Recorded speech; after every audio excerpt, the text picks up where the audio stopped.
Hello students, ఈరోజు మనం countable nouns, uncountable nouns గురించి నేర్చుకుందాం. కౌంటబుల్ నౌన్స్ అంటే ఇవన్నీ అని లెక్క పెట్టవచ్చు పర్టికులర్గా.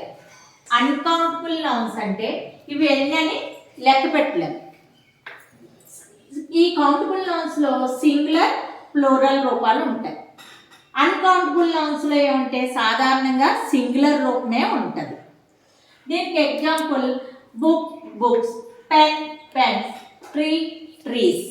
కౌంటబుల్ నౌన్స్లో ఈ కౌంట్ చేయొచ్చు. బుక్స్ని కౌంట్ చేయొచ్చా? బుక్ని కౌంట్ చేయొచ్చా? పెన్స్ని కౌంట్ చేయొచ్చా? చేయొచ్చు. ఇక్కడ అన్కౌంటబుల్ నౌన్స్లో వాటర్ని మనం కౌంట్ చేయగలమా? షుగర్ని కౌంట్ చేయగలమా? మనీని కౌంట్ చేయగలమా? రైస్ని ఎన్ని బియ్యం గింజలు ఉన్నాయో మీరు కౌంట్ చేయగలరా? చేయగలరు. అందుకే దీనికి అన్కౌంటబుల్ నౌన్స్ అంటారు. దీన్ని కౌంట్ చేయొచ్చు కాబట్టి కౌంటబుల్ నౌన్స్ అంటారు. కౌంటబుల్ నౌన్స్కి సెంటెన్స్ ఫార్మేషన్ చేస్తాం కదా, అప్పుడు నెంబర్స్ పెట్టచ్చు. ఎలా? ONE1, TWO2 అవి పెట్టచ్చు. కానీ 1, 2, 3 అని నెంబర్స్ పెట్టలేము.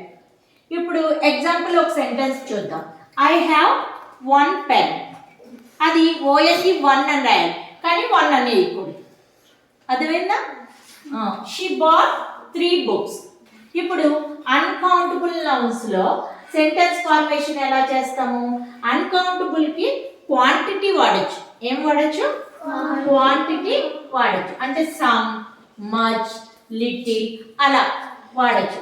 దాంట్లో సెంటెన్సెస్లో I need some water, I need some water, we don't have much money. ఓకేనా? మీకు అర్థమైన ఈ సెంటెన్సెస్. ఇప్పుడు నేను రేపొద్దున మీకు కొన్ని సెంటెన్సెస్ ఇచ్చి ఈ కౌంటబుల్కి, అన్కౌంటబుల్కి మీరు మధ్యలో డాష్లో నింపాలి. మెనీ నింపుతారా, 1 నింపుతారా చూస్తాను. ఓకేనా?